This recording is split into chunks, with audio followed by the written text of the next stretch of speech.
बेटा अली का कैसे भला हार जाएगा, हर तीर तेरा हुरमला बेकार जाएगा। बेटा अली का कैसे भला हार जाएगा, हर तीर तेरा हुरमला बेकार जाएगा, हर तीर तेरा हुरमला बेकार जाएगा।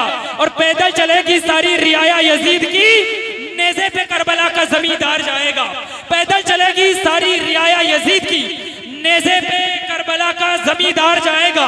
और करबो बला में इतनी कशिश भर गए हुसैन, जो एक बार जाएगा हर बार जाएगा। करबो बला में इतनी कशिश भर गए हुसैन, जो एक बार जाएगा हर बार जाएगा। आप देख रहे हैं कि कुर्से खिताबत पर दुनिया का वो अजीम खतीब, जिनको हम और आप पलकों पर बिठाने के लिए तैयार हैं, इतनी मेहनत से दूर दराज से सफर तय करके वो आपके दायरे मोहब्बत में तशरीफ लाए हैं।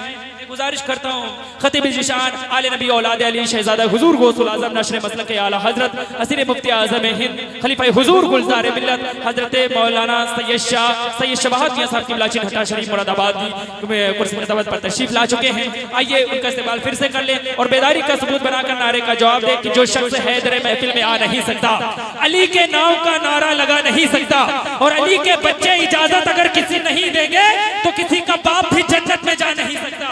अली के बच्चे इजाजत अगर नहीं देंगे तो किसी का बाप भी जन्नत में जा नहीं सकता। नारों से इस्तकबाल करें, नारे तकबीर, नारे रिसालत, जिक्र शहीदाने करबला कॉन्फ्रेंस, हजरत सैयद शवाहत मियां साहब किबला मसलके आला हजरत उलमाए अहले सुन्नत, नारे तकबीर, नारे रिसालत। अब जबर क्या जेर बोलेगा, एक मुजाहिद दिलेर बोलेगा, बदअकीदो तुम्हारी खैर नहीं, आला हजरत का शेर बोले। हुसैन दीने मोहम्मदी का उजाला हुसैन है, दीने मोहम्मदी का उजाला हुसैन है, मेरे रसूल पाक का प्यारा हुसैन है,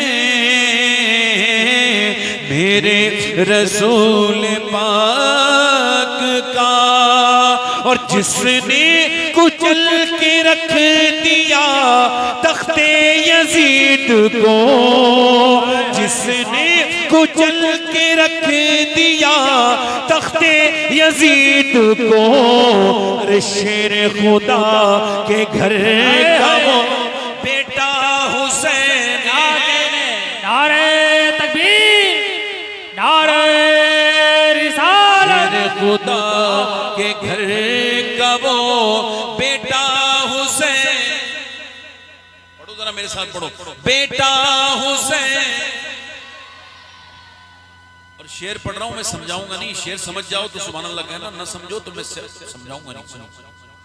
इस दौर के यजीद से सुन्नी को डर नहीं,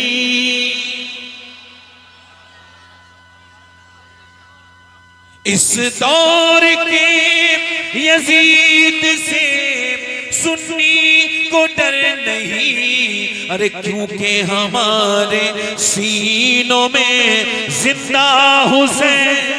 हाय हाय क्या कहने, वाह सुभान सुभान। हमारे सीनों में जिंदा हुसैन।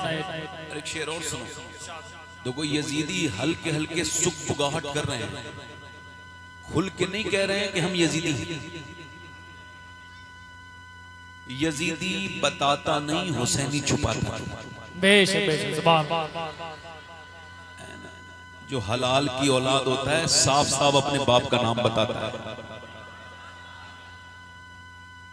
और जो जिन लोगों को मैं इशारा कर रहा हूं, समझ रहे हो ना, जो यजीद के कसीदे लिख पढ़ते हैं मगर छुप के इधर से कहते हैं ऐसा था तो वैसा नहीं था तो ऐसा था, मगर हम अल्हम्दुलिल्लाह अहले सुन्नत बरेलवी लोग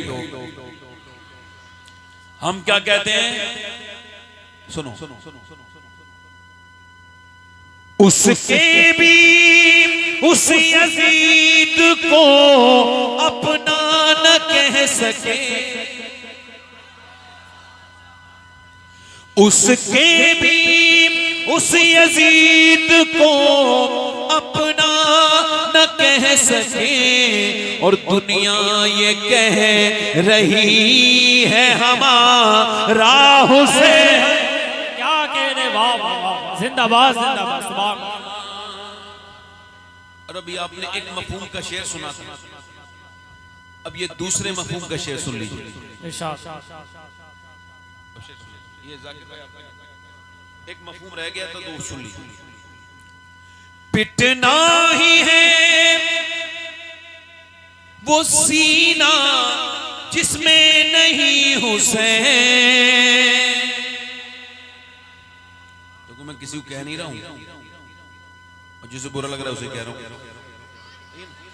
पिटना ही है वो सीना जिसमें नहीं हुसैन, हम आशिकों के सीनों में आका हुसैन।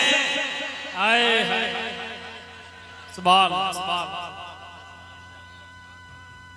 और खौफे यजीदियत हो शबाहत को किस लिए, अरे दादा है इसके गौस तो नाना हुसैन। आए हाय, क्या कहने, सुभान सुभान।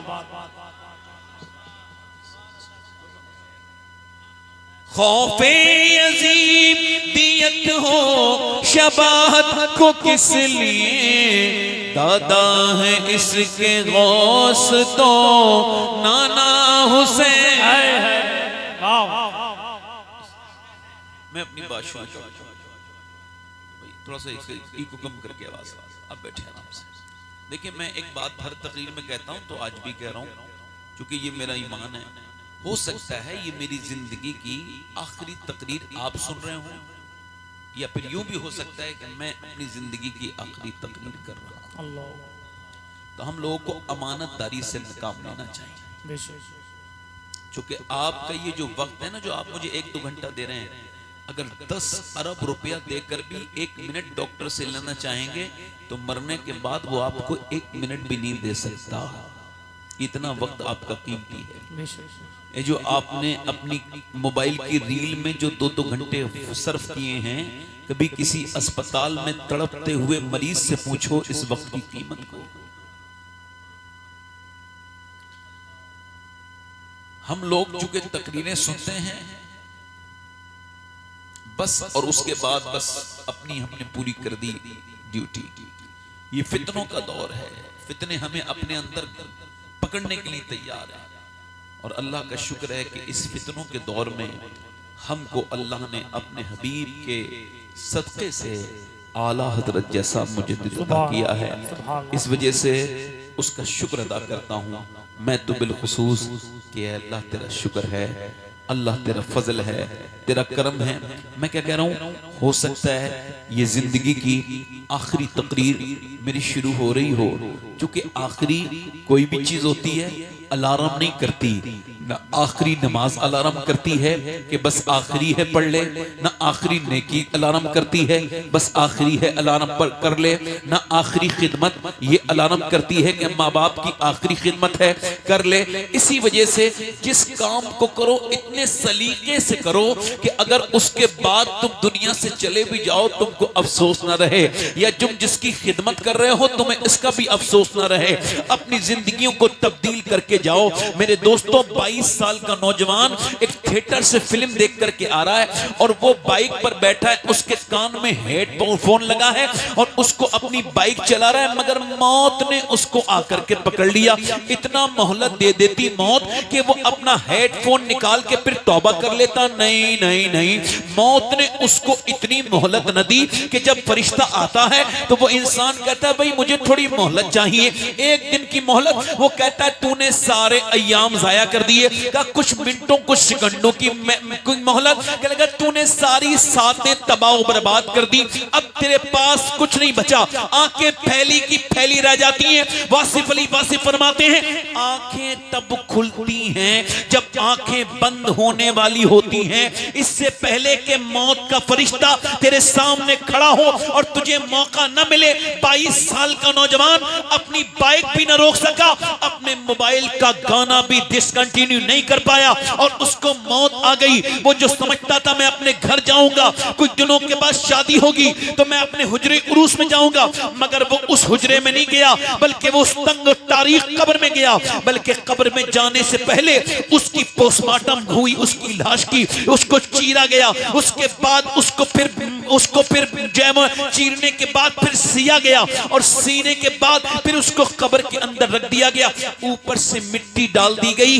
अब हसरत और नदामत के साथ वो इंसान जिसने अभी थोड़ी देर पहले फिल्म देखी थी, अब जब हुजूर कब्र में आएंगे तो कैसे आंखें उठा के देखेगा,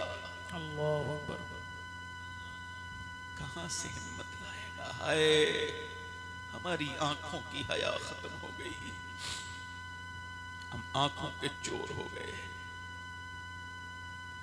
किसी पेप्सी के अंदर एक हल्की सी फाड़ के, कोका कोला फाड़ के और उसको इंस्टाग्राम पे रील बना के मैंने इजराइल का बाइकाट कर दिया। ये इजराइल का बाइकाट मेरे हिसाब से नहीं है। हालांकि मैं तो कभी ये काला जहर पीता ही नहीं, आप भी नहीं पिए, कभी न पिए। केएफसी का बाइकाट, ये यहूदियत का बाइकाट है। हाँ है, इसको मैं मना नहीं कर रहा हूँ। जिन लोगों ने कहा ठीक ही कहा है, अक्लमंद लोग कर रहे हैं, मगर मेरी नजर में ये भी बाइकाट नहीं है। मेरी नजर में ये मैकडोनल्ड भी बाइकाट नहीं है। मेरी नजर में अगर यहूदियों का ये कोका कोला पेप्सी यहूदियों की है, केएफसी और मैकडोनल्ड यहूदियों का है, अगर कोलगेट यहूदियों का है, तो मेरी नजर में ये जो आपके हाथ में मोबाइल है और इसके अंदर जो इंस्टाग्राम है जिस पे आप गंदी वीडियोस देख रहे हैं, ये भी तो इन्हीं यहूदियों की है, नसरानियों की है। ये फेसबुक ही नसरानियों का है जिसने तुम्हें कुरान से महरूम कर दिया। याद रखो मेरे दोस्तों, पहले कुरान की तौफीक छिनेगी पढ़ने की, फिर कुरान उठा लिया जाएगा। मेरे इस जुमले पे याद रखना, इंसान मर जाता है मगर उसकी बातें याद रह जाती हैं। अल्लाह जिसे जो हिस्से में दे दे, मेरी बातें याद रखना, पहले इंसान से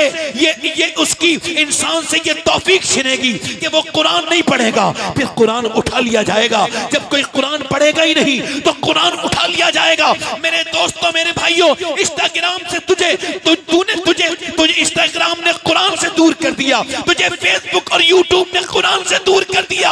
अगर तू वाकई में फलस्तीनियों से मोहब्बत रखता है और सच्चा मुसलमान है तो आज से इरादा करके उठ, आज के बाद मेरी उंगलियां उस इंस्टाग्राम के ऊपर नहीं फिरेंगी जो यहूदियों का है, उस फेसबुक के ऊपर नहीं उस फेसबुक के ऊपर नहीं मैं रोल करूंगा जो कि यहूदियों ने बनाया है, बल्कि अपने मोबाइल में वो कुरान पढ़ूंगा जो अल्लाह ने अपने हबीब पर, मेरे आका पे